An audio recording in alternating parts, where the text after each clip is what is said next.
Hello guys, welcome back to my channel, and in this video we're going to go over the kit reveal for Lopobia Alphine, the new SSR Plus unit for the next update. And the fact that she's confirmed as SSR Plus and we have no additional video so far, it means that Kaiser is, as expected, an XSR Plus unit.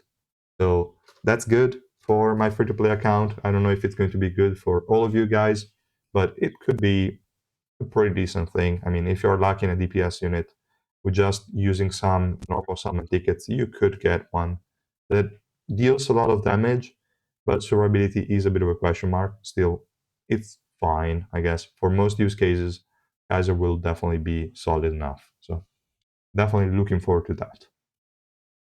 So let's quickly go over the video and then rate the kit. The character design is decent and I really like the fox, so that's good. We have blue support as expected. We have shadow connection linking an enemy and an ally, okay. Sight block attaching to 3 different enemies and dealing damage over time, it seems. And then we have shadow fox summoning the fox and dealing damage and stuff, but now we're going to read the kit and see exactly what she does. Nice animation. And that's it for our video. So now let's go over the passive first, and then we move our way up. So for the passive, Scout and Anima, she's going to, at the start of the battle, summon observers to conceal herself and the ally with the highest attack. This is similar to Evan, but Evan only conceals the highest attack ally, and that's it. Alphine also conceals herself. And depending on how early this happens, this could be massive if you just use 2 units, because both of them are going to be concealed. The enemies won't even know who to attack, and they might not even move from their starting position. So it could be pretty massive. If you add Albelda into the mix, she's also a 3rd unit that will not be targeted in any way. So could be actually really good. We'll have to wait and test it out. But this could open up some additional 2 teams option and 2 unit team options and 3 unit team options. Could be really good, but we'll see. Then we have for the second part of the passive, every number of seconds she's going to summon again the observers to conceal herself again and the ally with the lowest HP.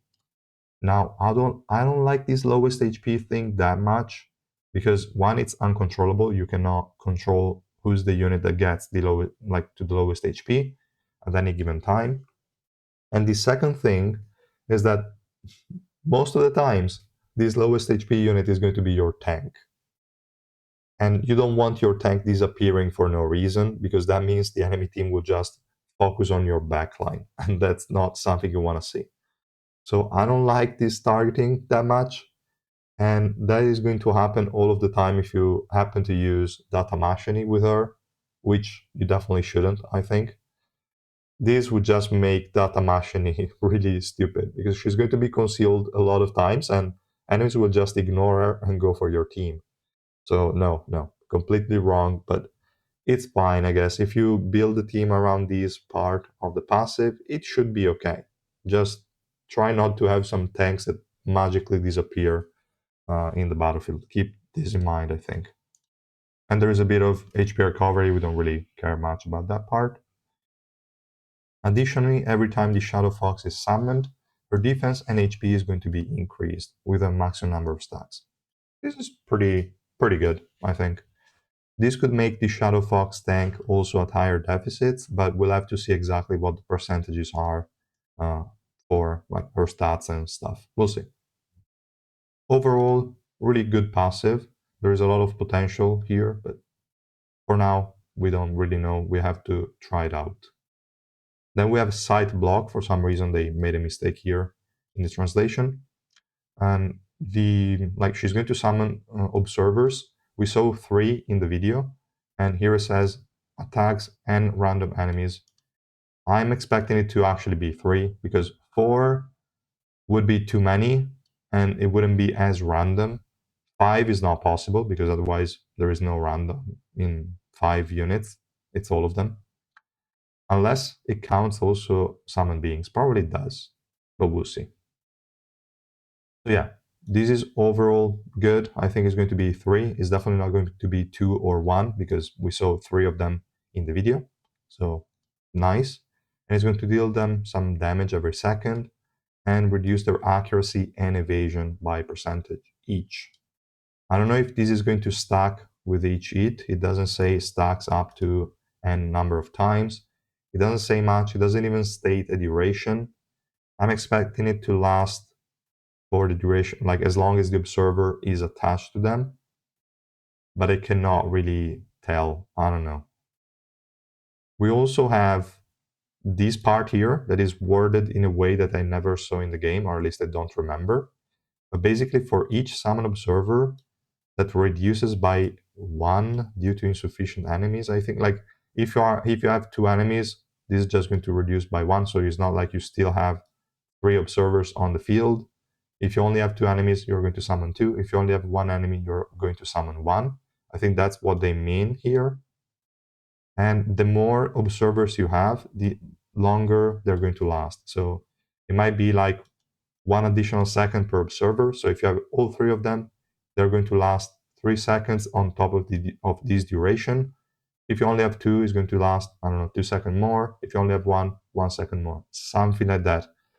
But I don't know. It's really worded so weirdly. I don't know what to expect.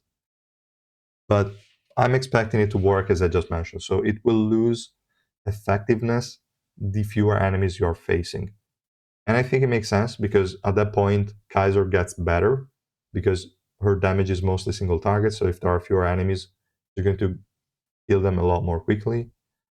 So it could make sense, but I don't know. It's weird. It's weird. Then we have Shadow Connection. So this one is going to connect the shadows between the enemy with the highest HP and the ally with the lowest HP for a duration that we don't know. And the enemy whose shadow is connected takes damage equal to a percentage of their max HP every second. This is max HP damage on a support. Now, this is over time. This is likely not going to be in a high percentage. So I think it's still fine. But I don't like the fact that they give max HP damage to random units. Like, who the hell is Lopo B Alphine to deserve max HP damage in their own kit? He's really weird. But it's okay, I guess. I'm expecting it to be like a 5% for a 10-second duration that can easily be healed back from enemies, so it won't be that big of a deal. But I don't know. If it's like 10% for 10 seconds, if the enemies have no health recovery, that's a kill, which is strange. So I don't know. But again, we'll have to see exactly what's gonna happen there. And the ally that is connected recovers max HP every second, fine, and their HP does not drop below 1, so they are immortal. That's pretty solid, I think. It is single target, obviously, but it is really decent survivability and further improves the teams that can run very few units. I think, as I was mentioning at the beginning, for the passive, so it might actually be a thing. We'll, again, have to try it out, but it could work like that. And if the enemy that is connected dies before the duration ends, a percentage of the skill remaining cooldown is recovered. It's probably going to be like 50% or 30%, I don't know. But it's okay. It's a nice way to at least try to chain it a bit better and have it up for a bit longer. So really nice effect overall. Then we have this special move, Shadow Fox. She's going to become immune to status effects, okay, just to make sure she cast it, and summon the Shadow Fox with a stat equal to the percentage of her stats. I'm guessing 120 to 160, as they usually do, probably 160, since this is just a very time-limited summon. And if it's less than that, it could be a bit too squishy, so we'll see. In the center of the enemy territory. So it's not where enemies are most concentrated, is in the center of the enemy territory, so middle of the enemy team. The Shadow Fox commands all enemies to attack it and deals damage equal to a percentage of attack to enemies in range every second. Commands all enemies to attack it.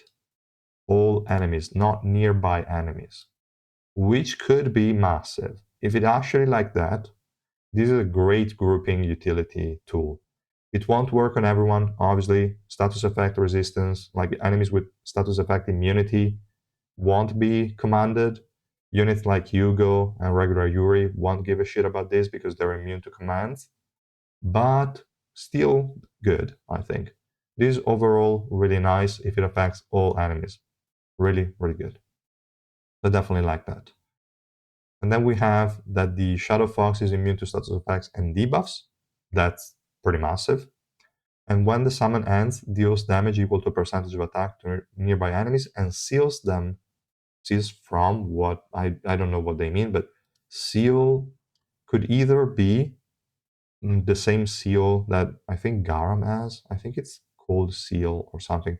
But basically removes enemies for duration. I think that would be stupid. It's probably just going to lock them in place and prevent them from doing anything. But I don't know, because in other wordings that we already have seal, it was like removing them from the battle, if I'm not mistaken.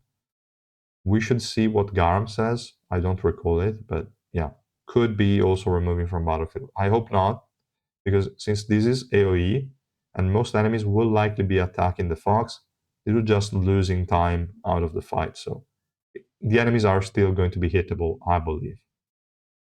And the special move cannot be reused if the Shadow Fox is still on the battlefield. And yeah, makes sense. You cannot have two Shadow Foxes out at the same time, so that's really, really good.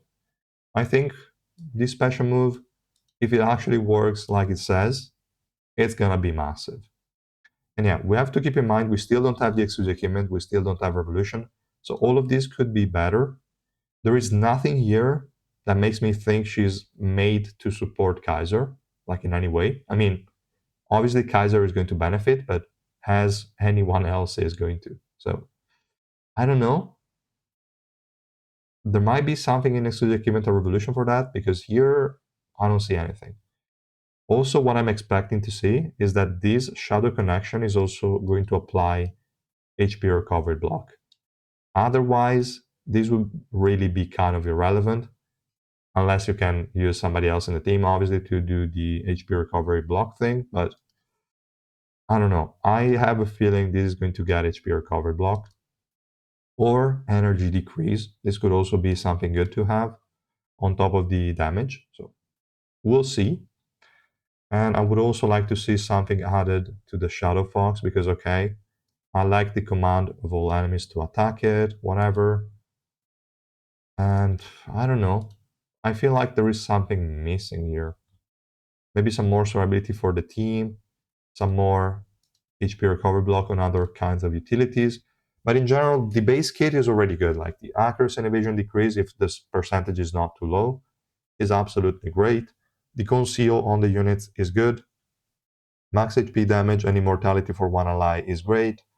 And AoE provoke for all enemies and also like some sort of grouping utility is massive as well. So I think the base kit has insane potential. This will only get better with exclusive equipment and Revolution, so she might be a super strong support, and again, doesn't feel limited to only Kaiser.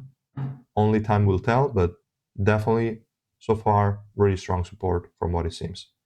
And yeah, thanks so much guys for watching. I will see you in the next video. Bye!